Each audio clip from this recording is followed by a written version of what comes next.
Hey, gays, gals, non-binary pals, and every mystical misfit who just wandered in. In a world that profits from our panic, regulating your nervous system isn't wellness, it's rebellion. Today, we're talking about the body as the first altar. For a long time, whenever I walked into a room with new people, my inner voice would start its scan. Does anyone here look unsafe to be around? Where are the exits? Based on who's between me and the door, what would happen if someone showed up with a pew pew? Would I hide? Where? That was the script running in the background of my life. Nothing bad was happening, not in the moment, but my body didn't know that. My nervous system was already planning for disaster. If you're not benefiting from the cis white heteronormative paradigm people treat like the default operating system of existence, spoiler alert, it's not, you probably know this feeling. Whether you're queer, a witch, or any marginalized person moving through a world that wasn't built for you, hypervigilance becomes second nature. It's how we survive. I mean, maybe for you, it shows up as lying awake at 2 a.m. with your heart racing, or snapping at your partner when you're not actually mad, you're just maxed out, or walking into work and instantly bracing because your body doesn't trust the room. That's your nervous system stuck on high alert. But here's the catch. If we never unplug from fight or flight, our nervous system doesn't just keep us safe, it keeps us stuck. So, your nervous system has two main modes.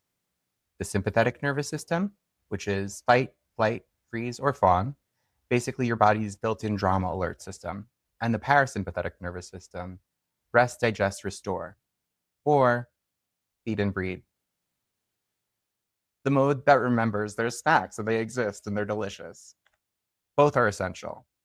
If a car is about to hit you, you want sympathetic to fire instantly. But when that state never shuts off, when the alarm bells keep ringing, your body runs on stress. That's dysregulation. And here's where the mystic comes in. The Golden Dawn, love them or hate them, were obsessed with systematizing the mystical. They wanted grids, correspondences, rituals that matched planets, signs, and spheres. It was their way of saying, if we can map it, maybe we can master it. And out of that same era, Crowley gave us one of the most famous definitions of magic. Magic is the science and art of causing change to occur in conformity with will. But here is the real gag. When your nervous system is hijacked, your will isn't free. You can't conform reality to it because your body is stuck in survival mode. That's why even one intentional breath, one slow exhale, can be like a cheat code. It reclaims your will. Or, in my favorite shorthand, regulation is sovereignty. Because when your body isn't hijacked, your will is yours again. Think of it like a drag queen's wig, gorgeous when styled. But you've got to secure it, or one hair whip and suddenly she's a bald man, mama. The nervous system, the same thing. Beautiful when regulated, chaotic when it slips. And that's where we're going to practice together today. But before we drop in, a quick word from our sponsor, which is actually us. This episode is brought to you by the House of H, our nonprofit spiritual center and safe space for mystical misfits. Think retreats, rituals, and a school for witches. Think Hogwarts, but without the transphobia, where queer magic doesn't just survive, it thrives. If you've ever craved a place where your weirdness is holy and your queerness is power, welcome home. You can learn more at thehouseofh.org, and that's spelled Haus. All right, let's reset together.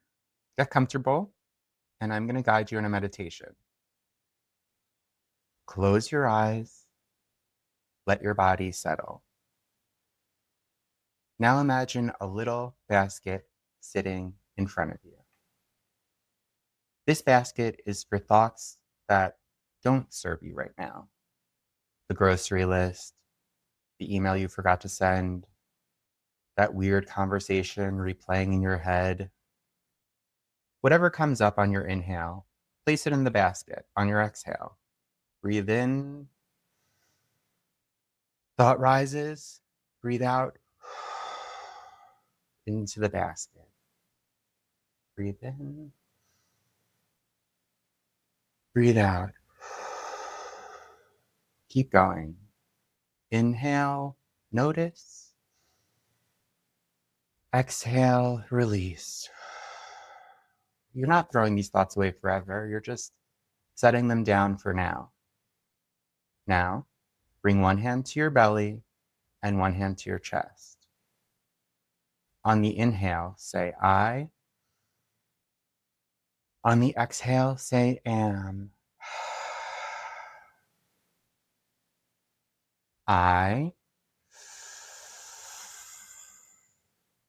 am.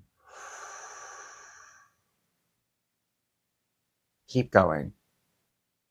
I'll breathe with you. I am.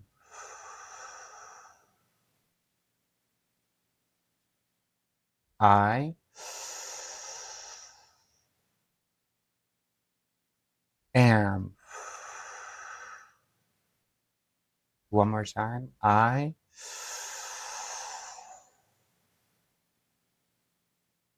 am.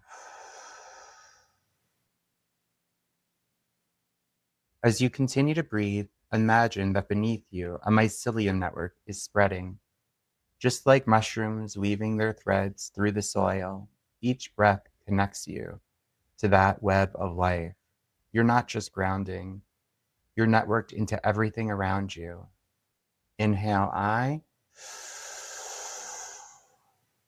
Exhale, am.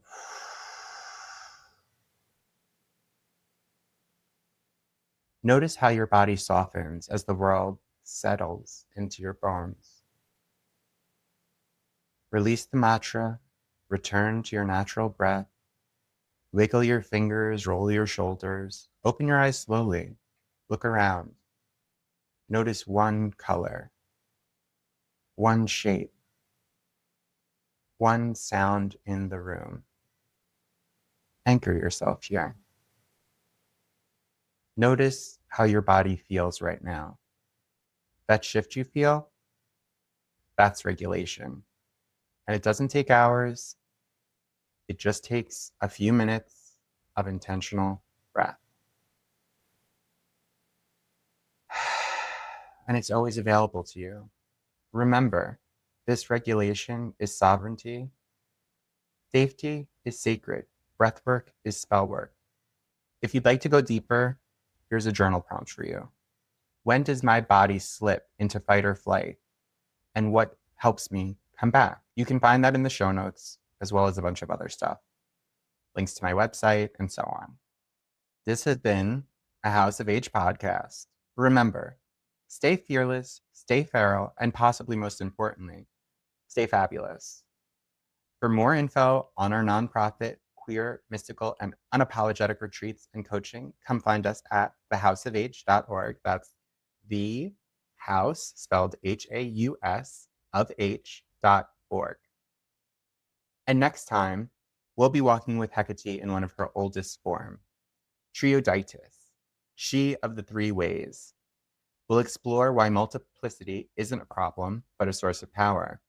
And I'll guide you through a ritual at the crossroads to honor the many selves within you. Trust me, you won't want to miss this one. XOXO, Junior. Love you.